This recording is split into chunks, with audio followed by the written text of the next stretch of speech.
On a scorching August afternoon in Utah's Canyonlands National Park, two backpackers from Germany stepped onto the Slick Rock Trail, their rental car's GPS showing their planned route back to Moab by sunset. Captured their final moments laughing, checking their water bottles, adjusting their camera straps before heading into the maze of red sandstone canyons. Neither Klaus Bergman nor his girlfriend Petra Schultz would ever be seen alive again. For 8 years, their disappearance remained one of Utah's most baffling cold cases. Search teams combed every accessible canyon. Helicopter crews surveyed miles of wilderness, and volunteer groups organized massive ground searches that turned up nothing. The rental car was found 3 days later, parked exactly where they'd left it. Their hotel room undisturbed, their return flights to Munich missed. Then, in October 2019, a uranium prospector using ground-penetrating radar to survey Abendon mining claims in the poisoned Spider Mesa area detected an anomaly deep within the Whispering Caverns, a forgotten shaft that had been sealed since the 1950s. What he found when he broke through the barrier would shatter everything investigators thought they knew about the case and expose a calculated predator who had been hunting tourists in Utah's remote wilderness for decades. The sound of Detective Ray Hutchinson's phone ringing at 4:47 a.m. cut through the pre-dawn darkness of his Moab apartment like a buzzsaw. 8 years of investigating missing persons cases in Utah's national parks had taught him that calls at this hour usually meant one of two things: someone was lost or someone was dead. "Hutchinson," he answered, already reaching for his pants. "Detective, this is Sergeant Paula Reeves with the Grand County Sheriff's Office. We've got a situation at the Whispering Caverns mine. You need to get out here immediately." Hutchinson felt his stomach tighten. The Whispering Caverns mine had been sealed for nearly 70 years, its entrance blocked by concrete and steel after a series of fatal accidents in the 1950s. What kind of situation? Bodie's detective. 2 of them, and they're not recent. 40 minutes later, Hutchinson stood at the mouth of the mine shaft, watching the crime scene photographers flash illuminate what remained of Klaus Bergman and Petra Schultz. They sat upright against the far wall of the cavern, their skeletal remained still clothed in the hiking gear they'd been wearing the day they vanished. Between them, their expensive camera equipment lay carefully arranged, as if someone had posed them for one final photograph. "Jesus Christ," whispered Dr. Patricia Owens, the forensic anthropologist, who'd been called in from Salt Lake City. "I've never seen anything like this." The scene was unnaturally preserved. The dry desert air had mummified their bodies, leaving enough tissue for identification.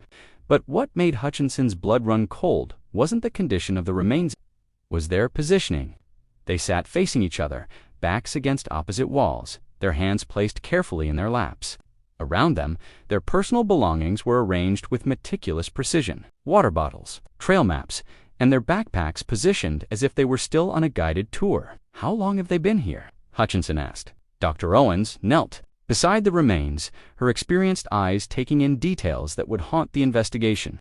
"Based on the decomposition and the condition of their clothing, I'd estimate 8 years, maybe longer. 8 years. The timeline matched perfectly with Klaus and Petra's disappearance. Detective called out Larry Morrison, the uranium prospector, who'd made the discovery. "There's something else you need to see." Morrison led them deeper into the mine shaft, his flashlight beam dancing across the walls. 20 feet from where the body sat, a crude camp had been established.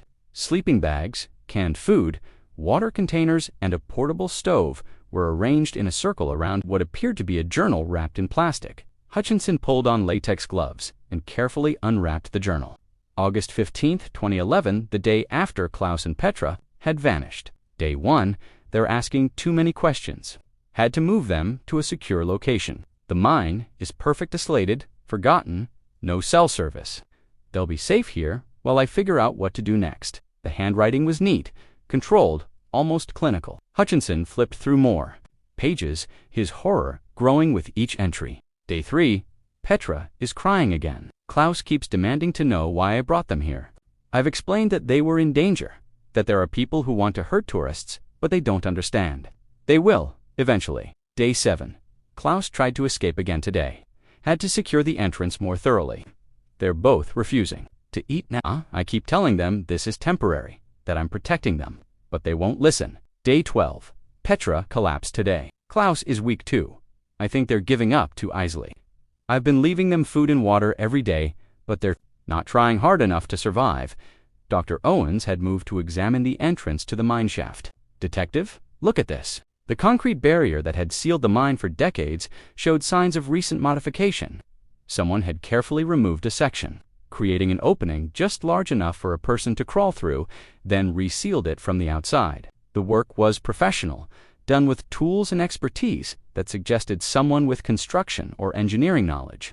Whoever did this had access to concrete, rebar, and professional masonry tools, Dr. Owens observed. This wasn't some random killer. This was planned. Hutchinson continued reading the journal entries, each one more disturbing than the last. The author, who never identified himself, documented his daily visits to the mine, his growing frustration with his guests, and his increasingly delusional belief that he was protecting them from unnamed dangers. Day 18.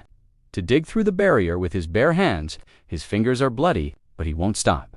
I had to explain again that the outside world is dangerous, that he needs to trust me. He called me crazy. They don't understand what I'm trying to do. For them, day 23, Petra asked me to take a message to her parents. She promised she wouldn't try to escape if I would just let her family know she's alive. I told her I couldn't risk it. There are people watching, waiting. She started screaming then. Klaus joined in. I had to leave. Day 28. They're both very weak now. I brought them soup and bread, but they won't eat. Klaus keeps saying he just wants to go home. I explained that home isn't safe, that this is their home now, but he won't listen. Why won't they listen? The final entry was dated September 12, 2011, nearly a month after the couple had vanished. Day 29, they're not moving anymore, I think. They're sleeping. I've been calling to them, but they won't answer. Maybe they're finally peaceful. Maybe they understand now that I was trying to help them. I'll keep watching over them. I'll make sure they're safe. Hutchinson closed the journal, his hands trembling slightly. Klaus and Petra had been kept alive in this mine for nearly a month, slowly dying of dehydration and starvation, while their captor continued to believe he was protecting them. Detective Dr. Owens called from deeper in the mine. "You need to see this?" She led him to a section of the mine wall, where dozens of photographs had been tacked up, all of them, showing tourists at various Utah national parks. Hiking couples, families with children, solo backpackers, all captured candidly from a distance. Some photos showed the same individuals multiple times, suggesting they'd been followed and stalked. "He's been doing this for a long time," Dr. Owens said quietly. Klaus and Petra weren't his first victims. They were just the first ones he managed to capture. At the bottom of the photo collection, Hutchinson found a small metal box containing driver's licenses, passports, and personal items that didn't belong to Klaus or Petra. License plates from rental cars, hotel room keys, and camping permits, spanning nearly a decade. How many people are we talking about? Hutchinson asked. Dr. Owens was studying the identification documents. At least 12 different individuals or couples, maybe more. As the initial shock wore off, Hutchinson began to think like a detective again. Whoever had done this had been operating in the area for years, had professional construction skills, and had detailed knowledge of the local terrain. This wasn't some drifter or random psychopath. This was someone with deep ties to the community, someone who knew the desert intimately. "Dr. Owens," he said, "I need you to process this scene with everything you've got, every piece of evidence, every fingerprint, every trace of DNA.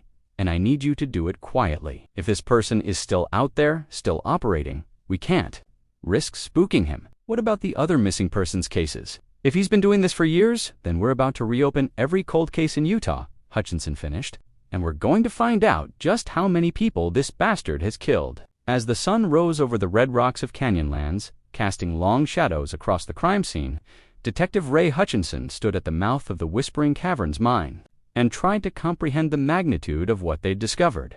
Klaus and Petra had been dead for 8 years, but their killer, still convinced he was protecting his victims by imprisoning them in the desert's forgotten places. The investigation was just beginning, but already Hutchinson knew this case would change everything.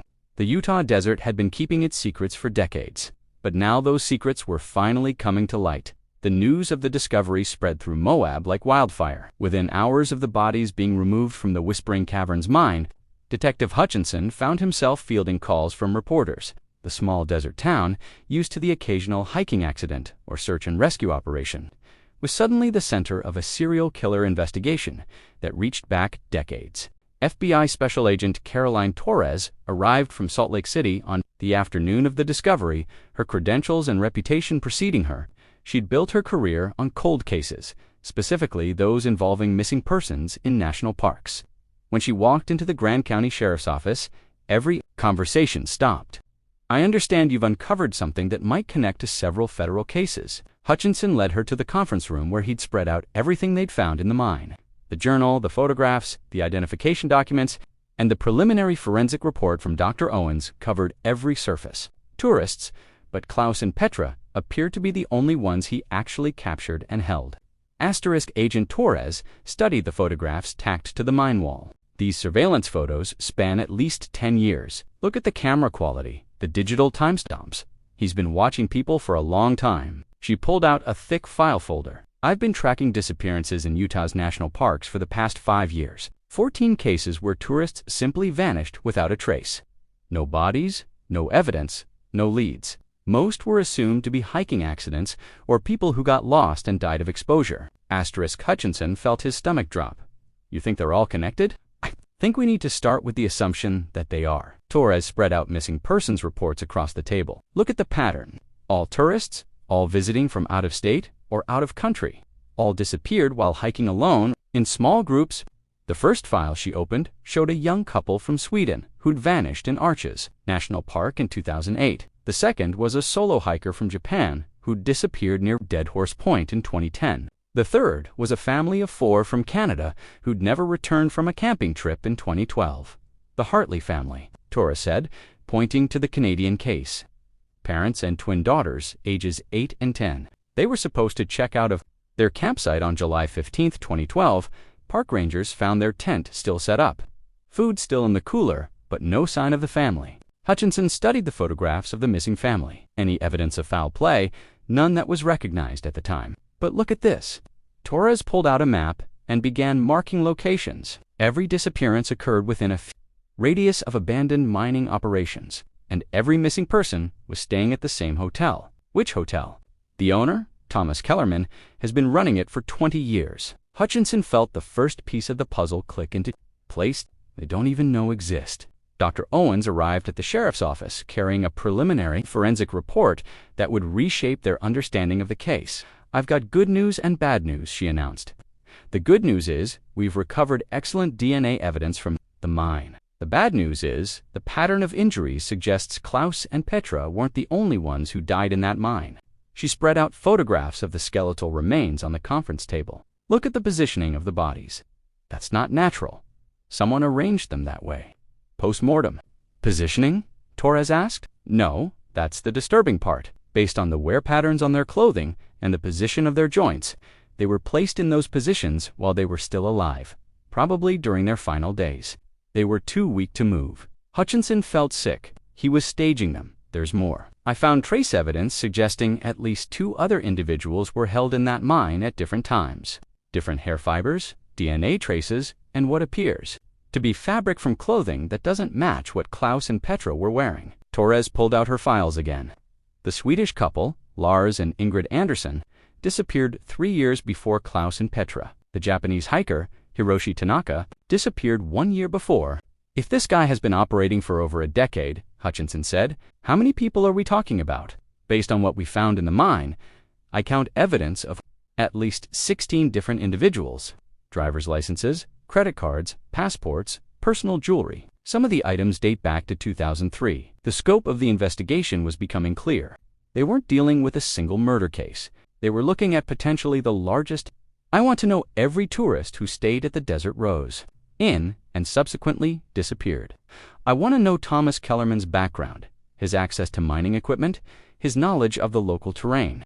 Hutchinson was already reaching for his phone. "I'll get a search warrant for the hotel. If Kellerman has been targeting his guests, there might be evidence in his records." "Wait," Dr. Owens interrupted. "There's something else. The journal. Entries mention that the killer was worried about people watching, and people who want to hurt tourists. He seemed to genuinely believe he was protecting Klaus and Petra from some external threat." Torres frowned. "Maybe military, maybe law enforcement, maybe emergency services, or maybe," Hutchinson said quietly, "someone who's been involved in search and rescue operations. someone who would have access to information about missing persons cases, someone who would know how investigations work. The implications were chilling. If their killer had been involved in the search efforts for his own victims, he would have had inside information about the investigations. He would have known what evidence to avoid leaving, what search areas to stay away from, how to make people disappear without a trace. I want to review every search and rescue operation in this area for the past 15 years, Torres said. I want to know who was involved, who had access to information, who might have used their position to target victims. As the afternoon wore on, the investigation team grew larger. Park rangers, local law enforcement, federal agents, and forensic specialists descended on Moab. The Desert Rose Inn was placed under surveillance, and a team of agents began the delicate process of interviewing Thomas Kellerman without alerting him that he was a suspect. But Detective Hutchinson couldn't shake the feeling that they were missing something important. The journal entries, the elaborate mine setup, the careful preservation of evidence, it all suggested someone who wanted his story to be told, someone who believed his actions were justified. Torres, he said, as the sun began to set over the red rocks, what if this isn't over? What if finding Klaus and Petra was exactly what he wanted to happen? The FBI agent looked up from the files she'd been studying. What do you mean? Mine was sealed for 70 years. Someone had to know exactly where to look, exactly what equipment to use to break through that barrier. What are the odds that a random uranium prospector would happen to find it? Torres felt her blood run cold. You think he wanted the bodies to be found? I think, Hutchinson said, that after 8 years of watching us search for Klaus and Petra, he decided it was time to tell his story. And if that's true, then he's not done. He's just getting started. As darkness fell over the Utah desert, the investigation team prepared for what they now realized might be the most complex serial killer case in the state's history. Somewhere out there, a predator who had been hunting tourists for over a decade was watching them work, possibly planning his next move. The discovery of Klaus and Petra's bodies wasn't the end of the case. It was the beginning of a hunt that would test everything they thought they knew about how serial killers operate. And in the vast, unforgiving landscape of Utah's national parks, their killer had the Desert Rose Inn sat on the outskirts of Moab like a mirage, its adobe walls and red tile roof designed to blend seamlessly with the surrounding desert landscape. FBI agent Torres and Detective Hutchinson arrived at sunrise, wanting to observe the hotel's operations before confronting Thomas Kellerman directly. From their unmarked vehicle across the street, they watched as guests emerged for their morning hikes, loaded with backpacks and water bottles, chatting excitedly about their planned adventures in the nearby national parks. Perfect hunting ground, Torres murmured, photographing the hotel's layout through a telephoto lens. Small enough that the owner would interact personally with every guest, but large enough to maintain anonymity. The hotel's registration records, obtained through a federal warrant, painted a disturbing picture. Of the 16 missing persons cases they'd identified, 14 had stayed at the Desert Rose Inn in the days immediately before their disappearances. The 2 exceptions were day hikers who hadn't stayed overnight in Moab, but even they had eaten at the hotel's restaurant on the days they vanished. Thomas Kellerman, 53 years old, had owned the Desert Rose Inn for 18 years. Background check revealed a former career as a mining engineer, followed by a stint with the National Park Service's Search and Rescue Division. He'd been involved in dozens of missing persons cases, including several of the disappearances they were now investigating. He wasn't just killing them, Hutchinson realized as they reviewed the files. He was leading the search efforts to find them. Torres pulled out the case file for the Swedish couple, Lars and Ingrid Anderson. Look at this search report from 2008. Kellerman was the lead civilian volunteer. He organized the ground search, coordinated with helicopter crews, and personally interviewed the last people who saw them alive. The pattern was consistent across multiple cases. Kellerman had been involved in nearly every search operation for missing tourists in the Moab area for the past 15 years. He'd earned a reputation as a dedicated volunteer, someone who would spend days in the desert looking for lost hikers. The irony was sickening. We need to get inside that hotel, Torres said, but we have to be careful.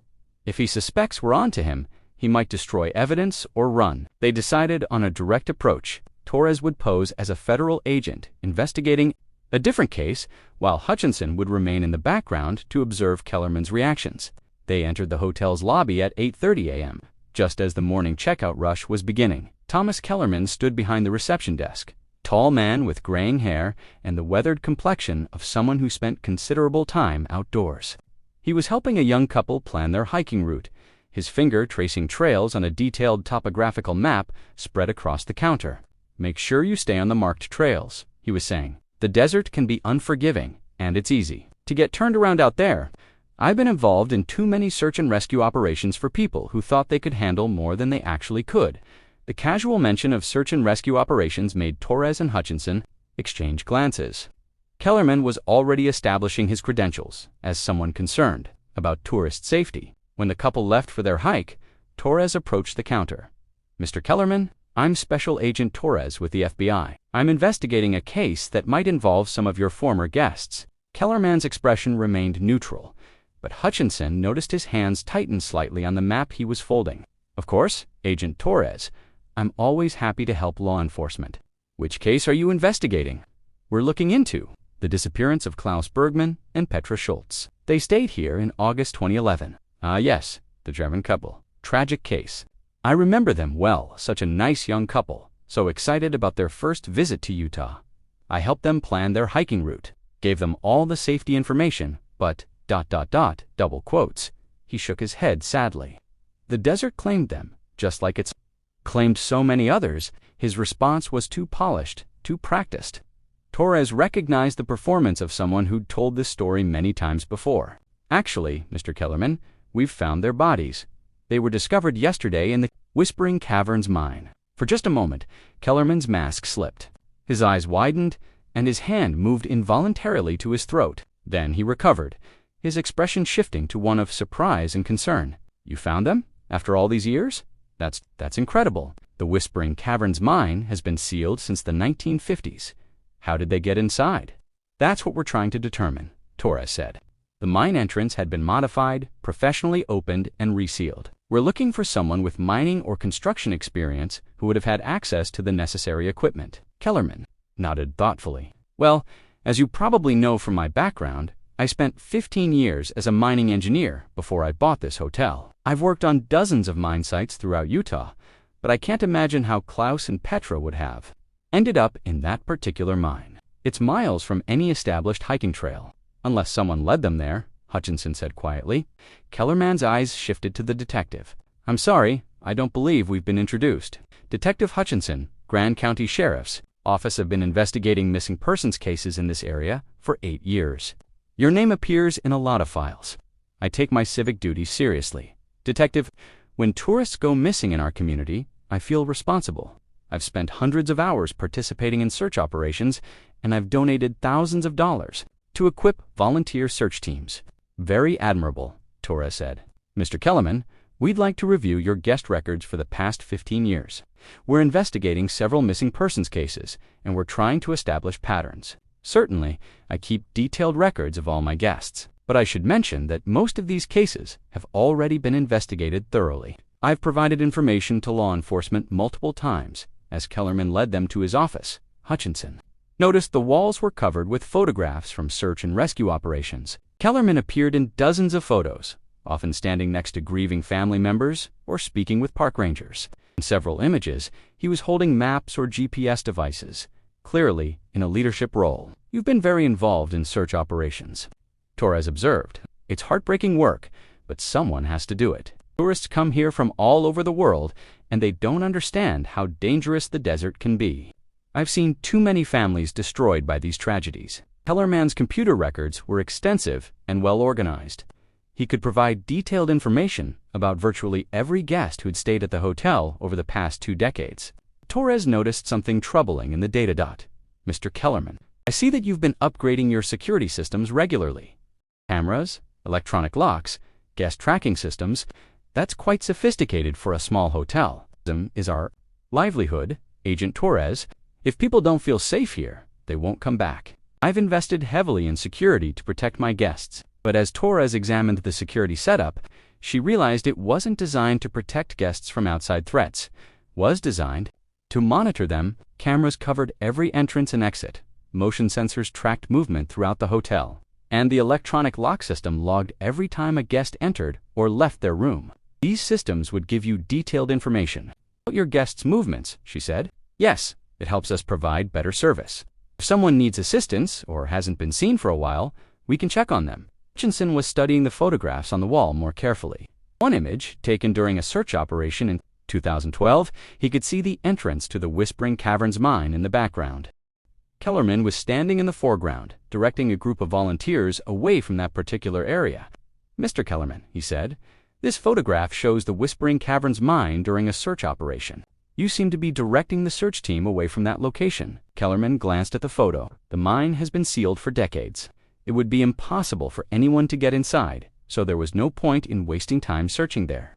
But Torres had noticed something else in the photograph. Kellerman was holding a metal detector, and there was a small pile of concrete rubble near the mine entrance. "Were you doing geological surveys during the search operations?" she asked. "Sometimes, if there's a possibility that someone fell into a crevice or got trapped in a cave system, geological equipment can be helpful." The pieces of the puzzle were falling into place, but Torres knew they needed more evidence before they could make an arrest. Kellerman had been careful, and he clearly understood how investigations worked. "Mr. Kellerman, we'll need to take copies of your guest records and security footage. We'll also need to interview your staff about the missing persons cases. Of course, I want to help in any way I can. These tragedies have haunted me for years." As they prepared to leave, Torres noticed a small detail that made her blood run cold. On Kellerman's desk, partially hidden under a stack of papers, was a current guest registry. The name at the top was a young couple from Australia, scheduled to check out that morning for a day hike in Arches National Park. "Mr. Kellerman," said casually, "are the Mitchells still planning their hike today?" Kellerman's face went pale. Yes. They left early this morning. Why do you ask?" "Just curious about their hiking plans." "Which trail were they planning to take?" "The Delicate Arch Trail. It's very popular with tourists." But Torres had seen the real hiking route circled on the map behind the desk. It wasn't the Delicate Arch Trail. It was a remote area near several abandoned mining operations. As they left the Desert Rose Inn, Torres felt a chill that had nothing to do with the morning air. Thomas Kellerman wasn't just a serial killer who had been operating for over a decade. He was still active, still hunting, and 2 more tourists might be walking into his trap at that very moment. The race to find Kevin and Stephanie Mitchell began at 9:47 a.m.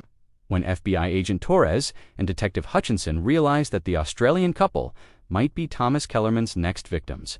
The Mitchells had checked out of the Desert Rose in 3 hours earlier, supposedly heading to Delicate Arch, but Torres had seen the true hiking route marked on Kellerman's private map, a remote area near the abandoned Rattlesnake Canyon mines.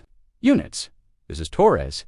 She spoke into her radio as they sped toward the search area. "We have 2 tourists, possibly in immediate danger. Kevin and Stephanie Mitchell, both 26 years old, Australians, driving a white Toyota Camry, rental plate Utah 847GXM. Hutchinson was studying the topographical map, tracing the network of abandoned mining operations in the Rattlesnake Canyon area.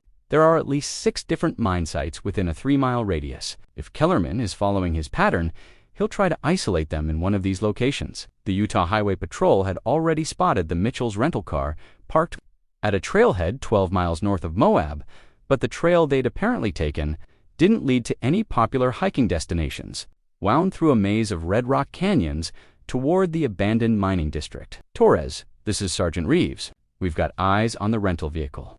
No sign of the occupants, but their backpacks are still in the car." Torres felt her stomach drop. In his journal, Kellerman had written about approaching tourists on the trail, convincing them that their planned route was dangerous, and offering to guide them to a safer location. If the Mitchells had left their supplies in the car, it meant they'd been convinced to follow someone else's plan. "How long have they been out there?" Hutchinson asked. Torres checked her watch. "At least 3 hours, maybe 4. 3 hours was a lifetime in the desert. If Kellerman had followed his established pattern, he would have led the Mitchells deep into the canyon system, far from any established trails, to a location where they couldn't be heard. Or as Ely found, Dr. Owens arrived at the search site with a team of forensic specialists. "I've been analyzing the evidence from the Whispering Caverns mine," she announced. "The positioning of Klaus and Petra's bodies, the arrangement of their personal items, it's all very ritualistic. He's not just killing people, he's creating some kind of shrine or memorial." "A memorial to what?" Torres asked. "I think he sees himself as their protector, even in death. He's preserving them in these mine sites, keeping them safe from the world he believes is dangerous. The search helicopter arrived overhead, its thermal imaging equipment scanning the canyon system for signs of human life. Pilot Lieutenant Commander Walsh's voice crackled through the radio. "I've got 3 heat signatures moving through the canyon system, approximately 2 miles northeast of the parking area. 2 signatures are moving together. One is following at a distance." Torres felt a surge of hope. That's got to be them. The Mitchells together, and Kellerman tracking them. But as the helicopter moved closer, Walsh's voice turned grim. "The signatures are moving toward the old Mercury mine site. That's not accessible by normal hiking trails. Someone would have to know exactly where they were going." The Mercury mine had been abandoned in 1962 after a series of cave-ins that killed 6 miners. Like the Whispering Caverns mine, it had been sealed for decades, but someone with mining expertise could have reopened it. "Ground teams converge on the Mercury mine site," Torres ordered, "but approach carefully. If Kellerman realizes we're onto him, he might panic and hurt the Mitchells." Detective Hutchinson was coordinating the ground search when his radio crackled with an urgent message from the helicopter pilot. "I've lost 2 of the heat signatures.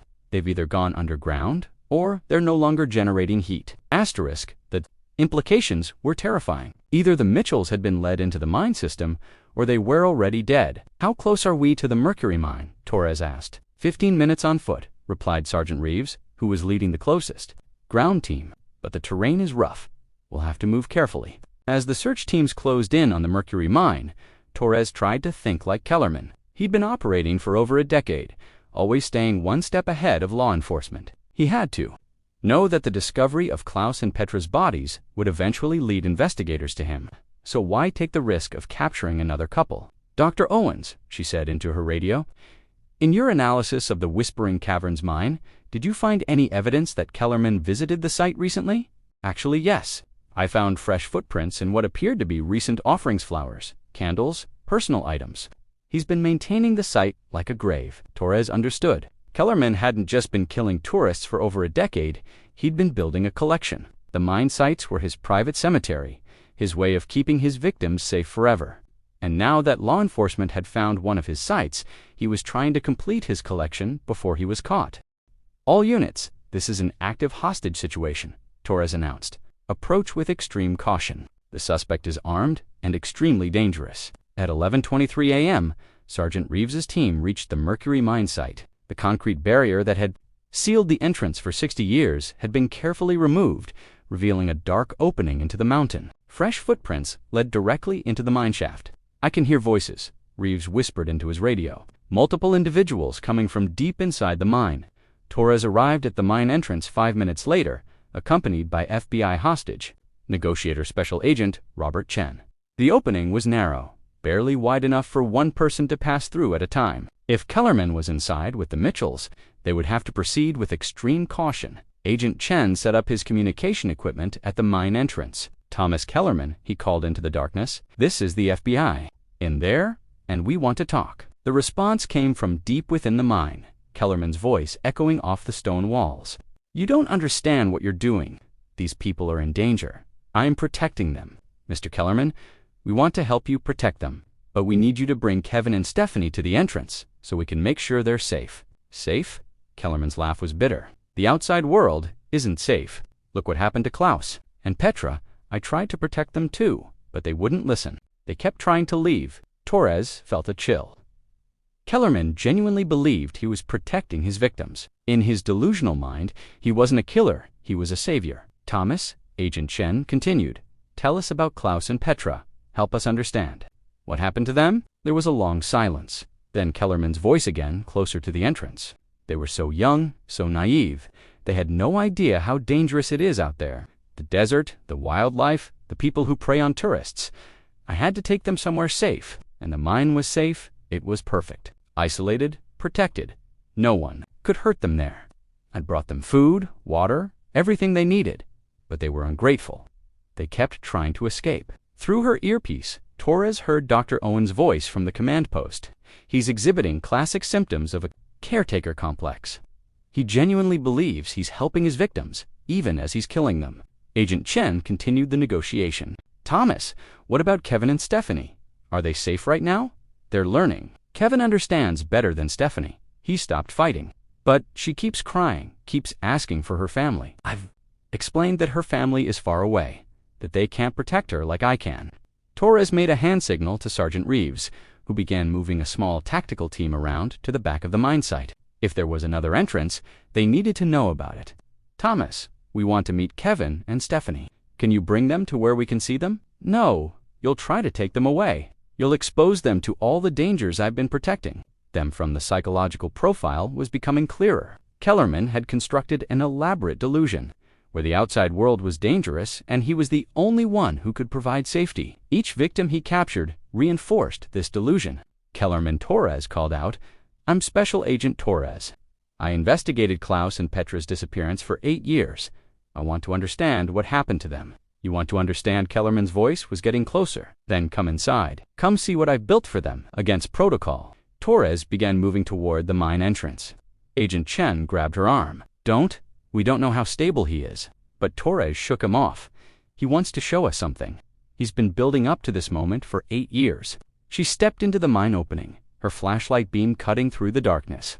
The tunnel extended about 50 feet before opening into a larger chamber, and what she saw there would haunt her for the rest of her career. The Mercury mine had been converted into an underground shrine. Along the walls, dozens of photographs were displayed, all of the missing tourists from the past 15 years. Below each photograph were personal items, jewelry, clothing, identification documents. In the center of the chamber, Kevin and Stephanie Mitchell sat against the far wall, alive but clearly terrified. Thomas Kellerman stood between Torres and the Mitchells, holding what appeared to be an old mining lantern. In the dim light, his face looked gaunt, almost ghostly. "Do you see?" he said, gesturing to the shrine. "I've kept them all safe, every single one. They're all here, protected from the world that would have destroyed them." Torres realized the horrible truth. The other missing tourists, they were all here, in this mine and others like it throughout the desert. Kellerman had been building an underground cemetery for over a decade. Where are the others? Thomas, the Swedish couple, the Japanese hiker, the Canadian family. Safe, he said simply. All safe. Each in their own special place, where no harm can come to them. Torres keyed her radio.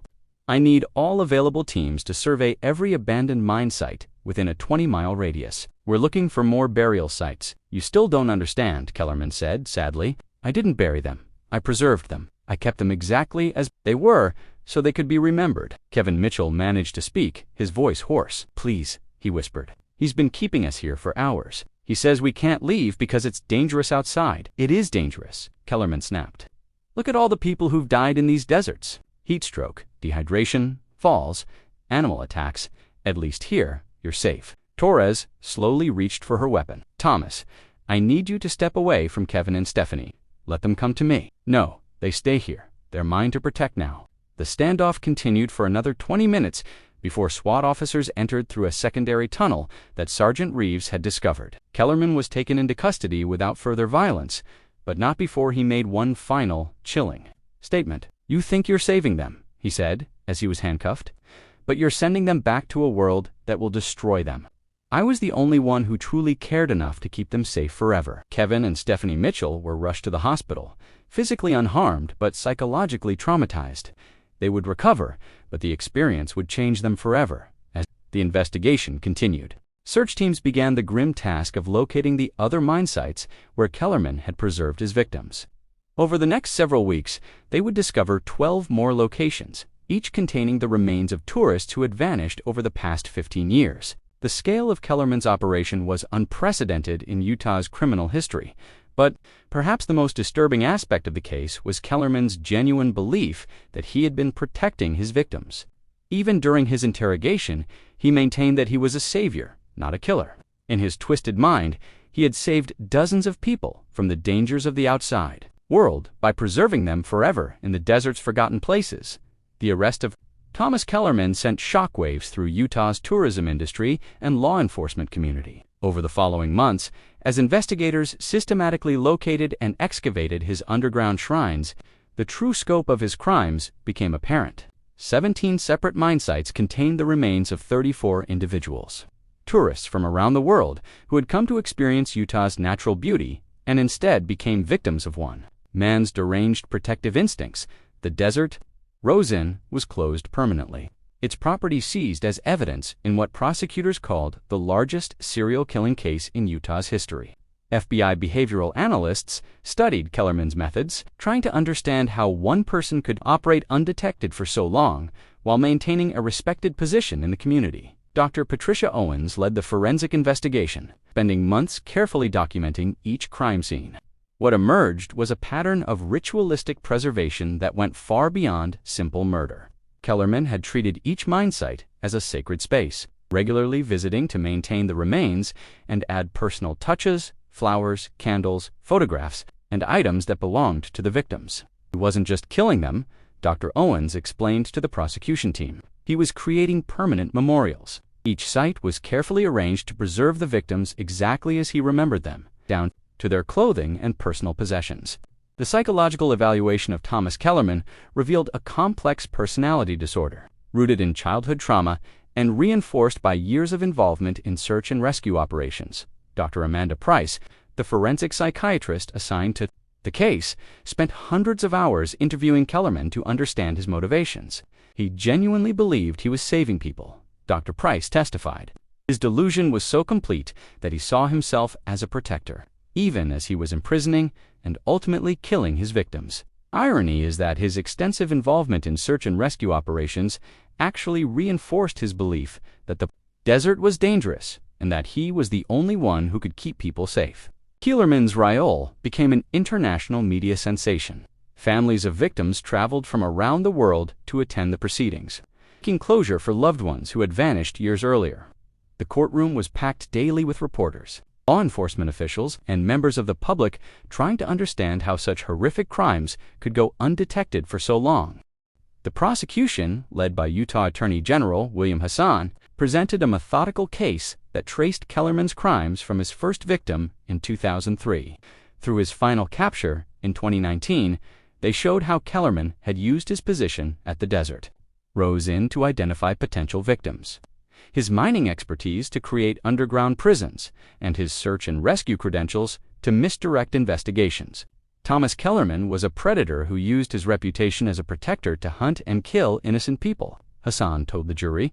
He turned Utah's most beautiful landscapes into graveyards, and he used the trust that families placed in him to destroy dozens of lives.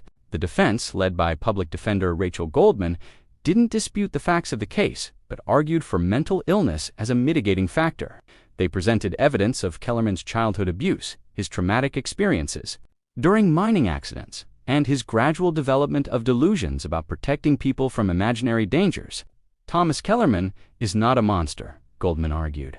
He's a profoundly mentally ill man who lost touch with reality. His actions were horrific, but they were the result of untreated psychological disorders, not evil intent. The trial lasted for months, with testimony from over 200 witnesses, Kevin and Stephanie Mitchell. The Australian couple who had survived Kellerman's final attempt at capture provided the most compelling testimony about what it was like to be held prisoner by someone who genuinely believed he was protecting them. He wasn't cruel or sadistic, Kevin testified.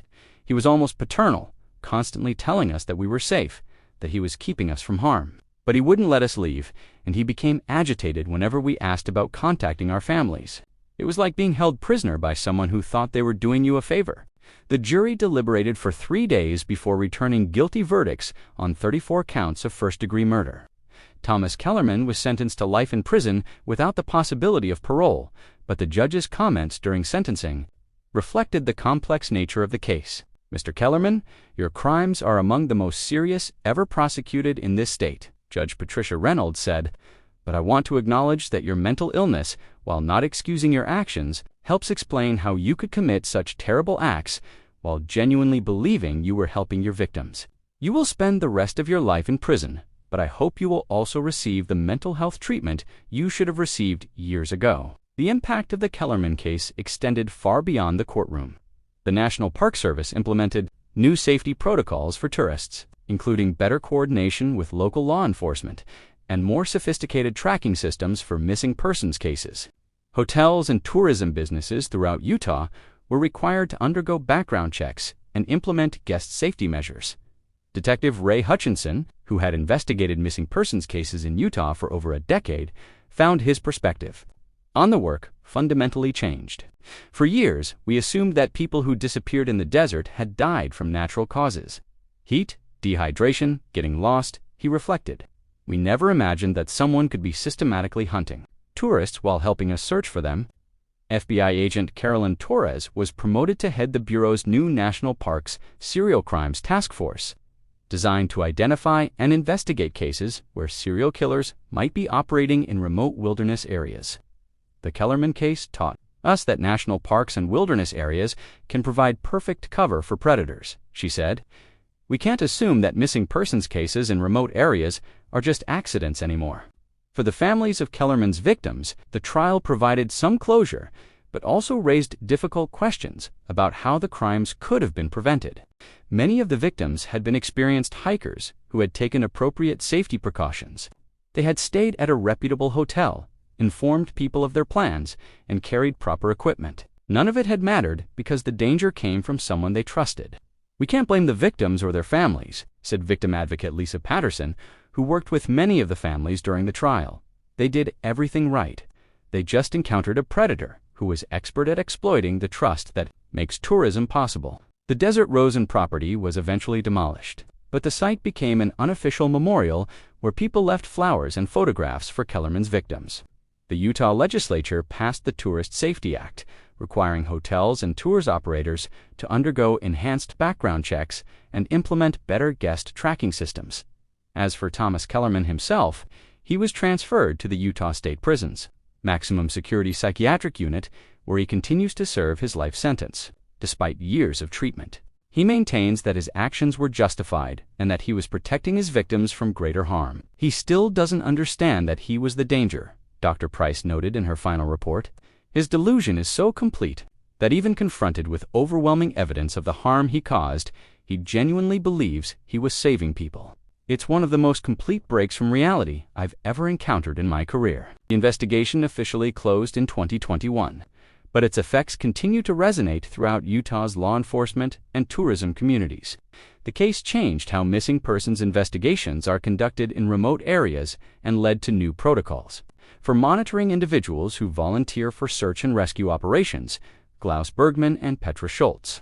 The German couple, whose discovery in the Whispering Caverns mine had exposed Kellerman's crimes, were finally laid to rest in a ceremony attended by hundreds of people from around the world. Their families established a foundation dedicated to improving tourist safety in national parks and supporting the families of missing persons cases. Klaus and Petra loved to travel and explore new places, said Petra's sister Anna at the memorial service. They would want their deaths to mean something, to help protect other travelers from experiencing what they went through. If this case leads to better safety measures and prevents other families from losing their loved ones, then something good will have come from this tragedy. Asterisk, the Utah desert, which had kept Thomas Kellerman's secrets for nearly 2 decades, was finally at peace. But the scars left by his crimes would take much longer to heal, and the questions raised by his case would continue to challenge law enforcement and mental health professionals for years to come. Asterisk, in the end, the case of Thomas Kellerman served as a stark reminder that sometimes the greatest dangers come not from the harsh wilderness or wild animals, but from the people we trust to keep us safe. The desert had always been unforgiving, but it took a human predator to make it truly terrifying.